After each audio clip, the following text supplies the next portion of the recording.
Hi, world history students.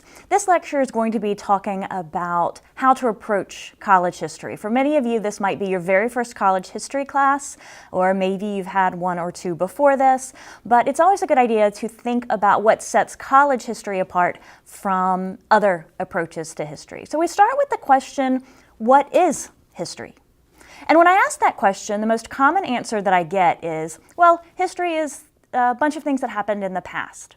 And to an extent, that's true. History is what happened in the past. But history goes deeper than that, because history is also a professional discipline. It's a career. It's something that people train for years to learn how to do. So what is it that sets the profession of history or the discipline of history apart? Why do people work so hard to learn how to do this? So that's going to be the topic for today's discussion, and I'm going to start by offering you a quote from the American Historical Association, which is the primary governing body for historians in the United States. So the AHA suggests that history is the study of the human past as it is constructed and interpreted with human artifacts, written evidence, and oral traditions. It requires empathy for historical actors, respect for interpretive debate, and the skillful use of an evolving set of practices and tools. So what this means is that history is a way of thinking about the past and approaching the past in critical and interpretive ways. So in other words, history is fundamentally about interpretation.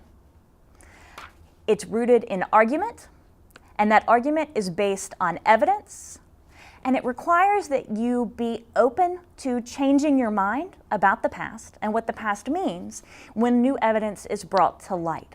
So history is about an ever-evolving set of knowledge that's constructed through dialogue, that's constructed when people make arguments about the past and talk to each other about the past. So history then is a set of skills and a way of thinking. So we're going to talk today about some of those historical thinking skills and what value they have for you both in this classroom and more broadly as you prepare for the future. So historical thinking is based on a few key principles. Number one is the idea that everything has a history. Or put another way, history is by its very nature interdisciplinary. Nothing in the world just poof pops into existence. Everything came from something else. It changed over time. From personal history to local history to case history to national or international history. Politics have a history, wars have histories, games have histories, science has a history, medicine has a history, you have a history. Everything has a history. And so what history fundamentally believes is that you can learn more about the world in which you live by studying where it came from. At whatever level, personal, local, national, international, you can learn more about the world in which you live by studying the past. The second key principle for historical thinking skills is something called historical empathy.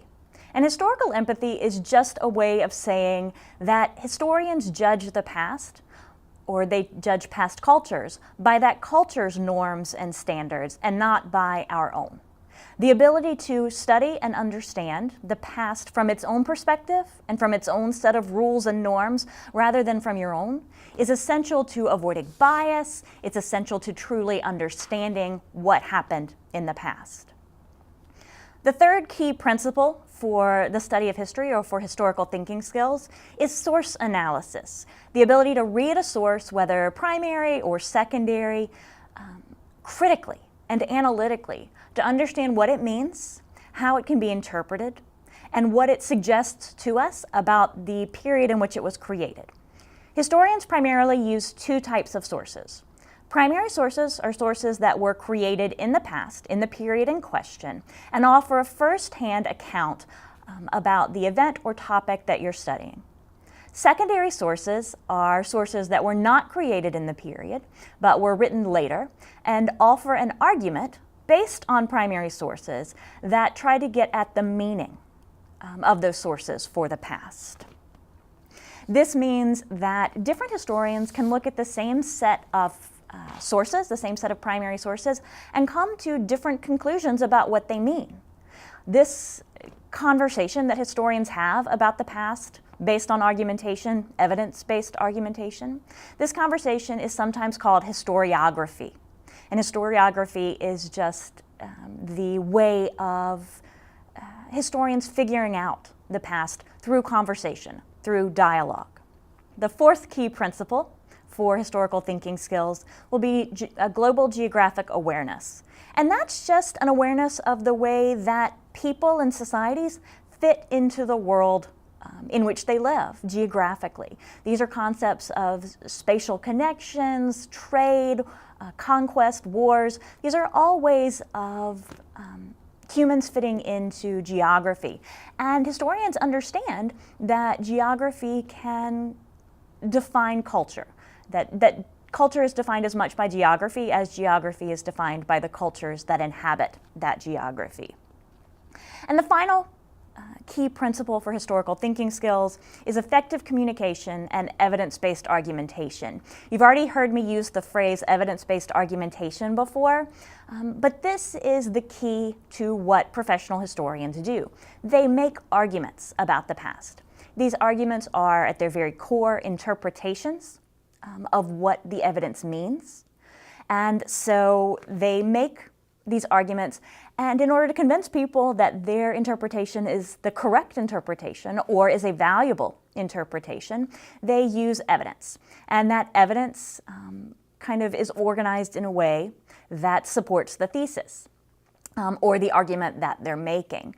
So when we think about historical argumentation, we're not really thinking about a bunch of people screaming at each other that they're right, but really about how effectively they can harness the primary sources and construct an argument about what the past means.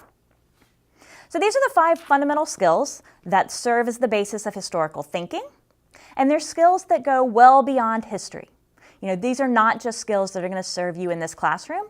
They're skills that will serve you more broadly, whatever path you take down the road. The ability to think critically about sources, to develop empathy for other cultures, to understand the importance of geography, to communicate effectively. Those are skills that you can carry with you in the future. So those are the skills that we'll be working on in this class.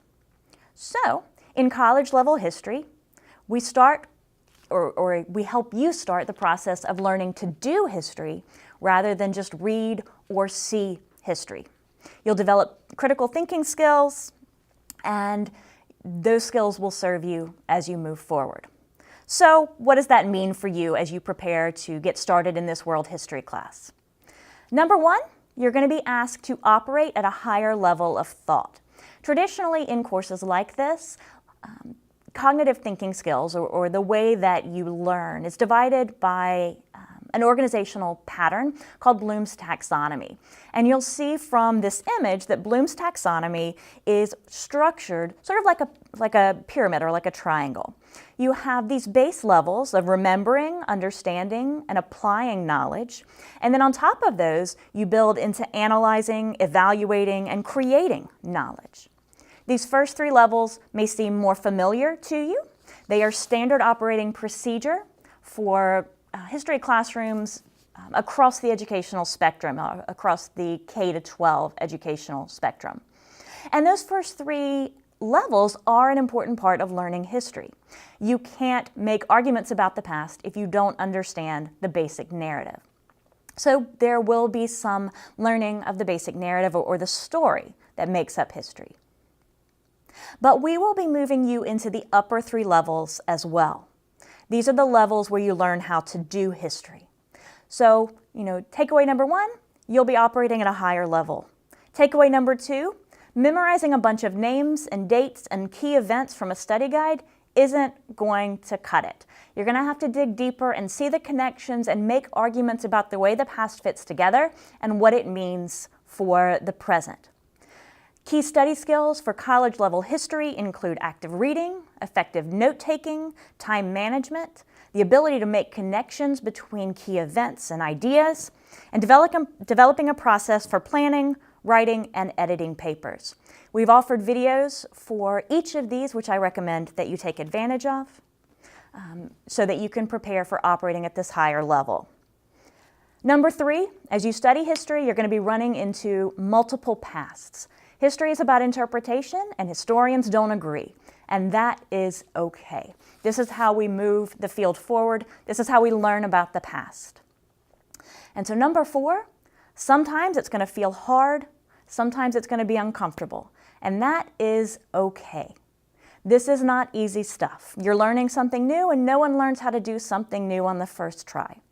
But you have a long history of learning to do hard things. You have a long history of trying, failing, and then trying again. Learning how to walk, to talk, to ride a bike. These took time and effort, but you did it, and you will do this too. So seek out help from your professor, from your classmates, from the course resources available to you, and get into what Carol Dweck calls the growth mindset. Your ability to think historically is not fixed. It can be grown. It's just going to take a lot of work. Thank you.